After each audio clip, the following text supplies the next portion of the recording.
back to review another mid-season. Today I'm going to be reviewing Season 14 of The Simpsons. Let's see how mid this is, because Season 13 was really mid. Treehouse of Horror 13. Why is it not in Roman numerals? Odd. And also, it's not called The Simpsons Halloween Special anymore. Anyways, the first segment is Send in the Clones, where Cursed Hammock creates stupid Homer clones.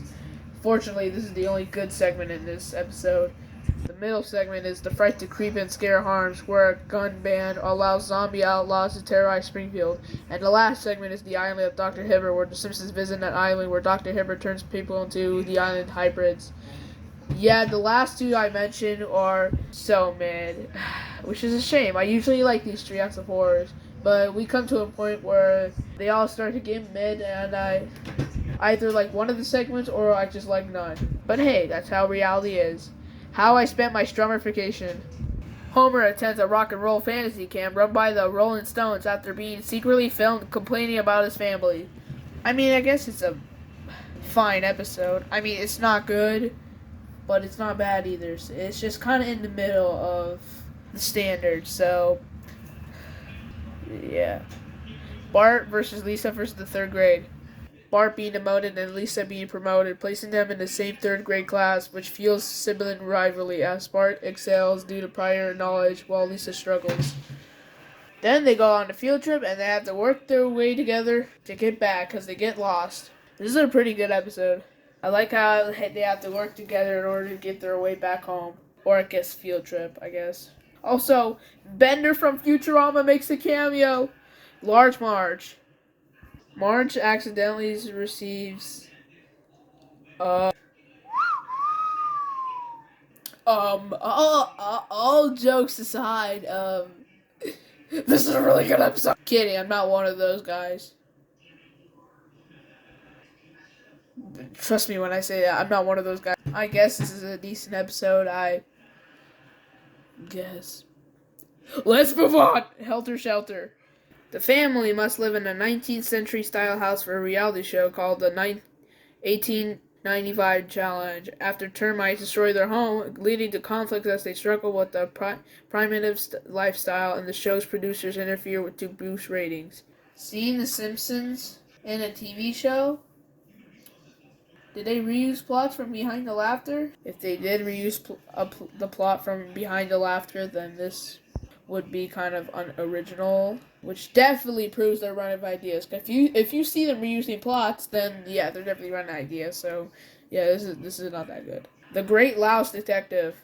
Wow, a Sideshow Bob episode and a sequel to Homer's Enemy. You're killing me, Zoomy. Sideshow Bob is temporarily released from prison to help the police catch a mysterious assassin trying to kill Homer. Sideshow Bob being good? Wow, that's such a good idea for an episode. If it wasn't even already used in Season 8, Brother from Another Series. Yes, he does go back evil after this. Seeing Frank Grimes Jr. brings a tear to my eye. Frank Grimes got engaged. But how this is a really good episode. Special Edna.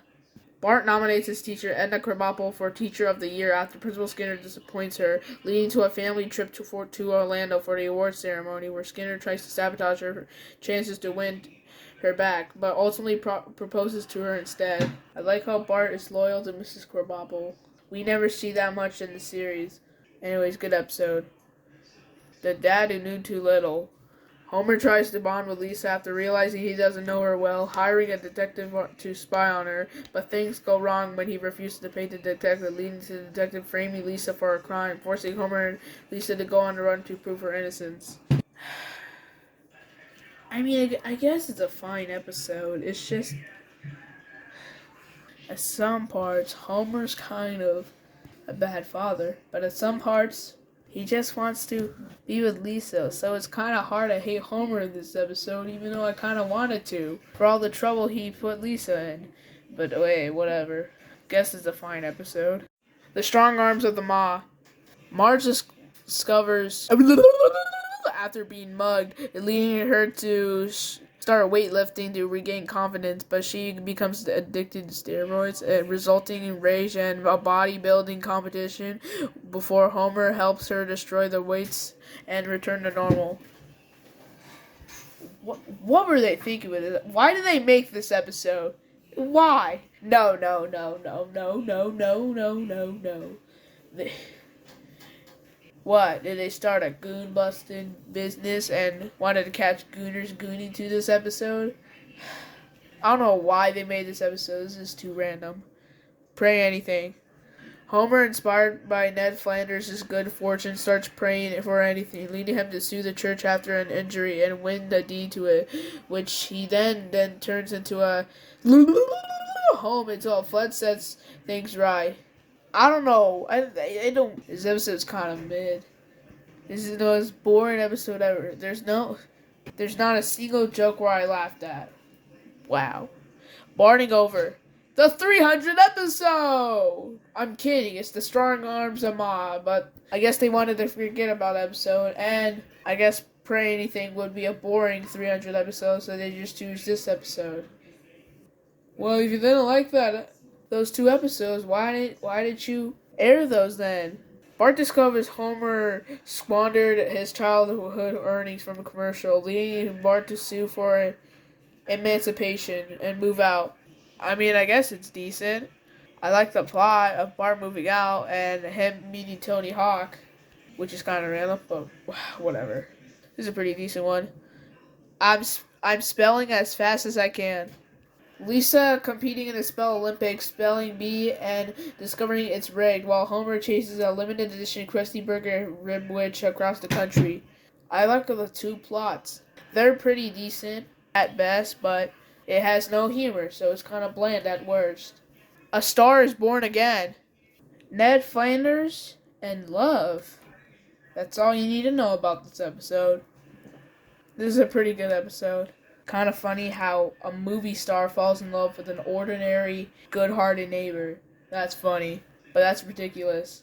At least they didn't fall in love with Homer. That would be even more ridiculous. Mr. Spritz goes to Washington. A new airport flight path makes the Simpsons' home uninhabitable, leading them to convince Krusty the Clown to run for Congress to change it. I feel so bad for the Simpsons. They suffer in this episode, and it's kind of boring too, which is boring, bland, and mid. Moving on. CEO! Homer takes a self-help course, becomes aggressive at work, and with Lisa's help tricks Mr. Burns into making him the owner of the New Springfield nuclear power plant by exploiting a loophole involving Burns' canary. Homer being the CEO? Wow, what an interesting concept. Take notes, Family Guy. This is a pretty good episode. That's all I gotta say, because I literally cannot do this anymore since I'm in the mid territory of The Simpsons. Excuse me while I miss the sky. A documentary filmmaker makes Lisa feel inadequate, leading her to pursue astronomy and fight Springfield's light pollution, while Bart tries to regain popularity by stealing a hood ornament, culminating in a meteor shower visible after the town turns off its lights, which causes a crime wave, and the lights are eventually turned back on. Okay, Mo kissing Selma caught me off guard. But I like how when the lights come back on and they realize that they're kissing each other, they just still kiss anyways. That was funny. But what was Mo doing at the zoo? And why was he kissing a animal? Fortunately, though, this episode's kind of mid, so this is probably the only joke I laughed at. 3 gays in the condo. Homer moves out after finding a note suggesting Marge only married him because she was pregnant with Bart, leading him to live with only 2 gay roommates, Julio and Grady, and adopt their lifestyle until Marge wins him back with the help from Weird Al Yankovic. I don't like this episode. I don't like Homer in this episode. I don't like the 2 new goofy odd characters in this episode. I don't even like Marge in this episode, and Weird Al Yankovic in this episode so random. Mid. Dude, where's my ranch? The family flees Springfield after Homer's anti-Ned Flanders song becomes a hit, vacationing at a dude ranch where Lisa falls for a cowhand named Luke Stetson, while Homer and Bart help Native Americans reclaim land from beavers, leading to a conflict and a misunderstanding with Luke's sister Clara, whom Lisa tries to sabotage before realizing her mistake and ultimately save her. The Everybody Hates Ned Flanders song is the most beautiful song I've ever heard. Oh my god. Also, why is it set in Christmas?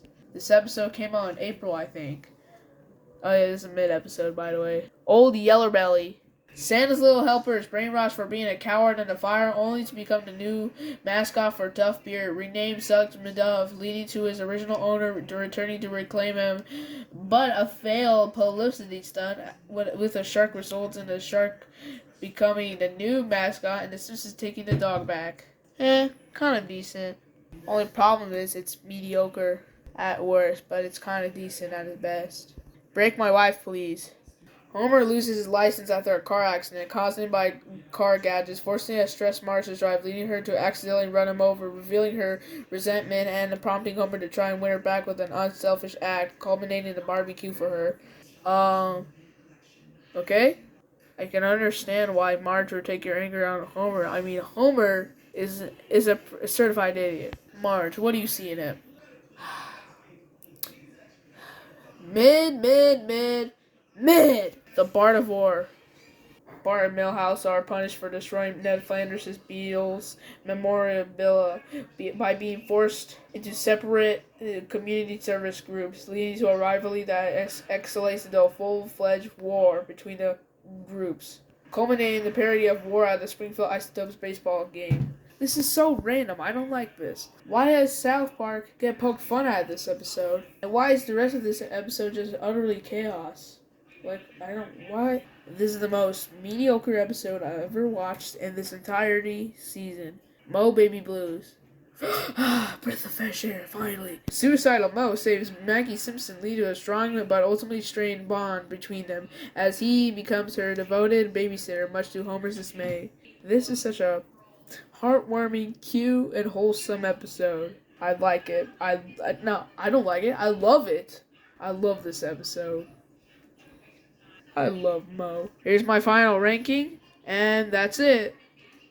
See you all when I review Season 15. And don't worry, it won't get scrapped this time.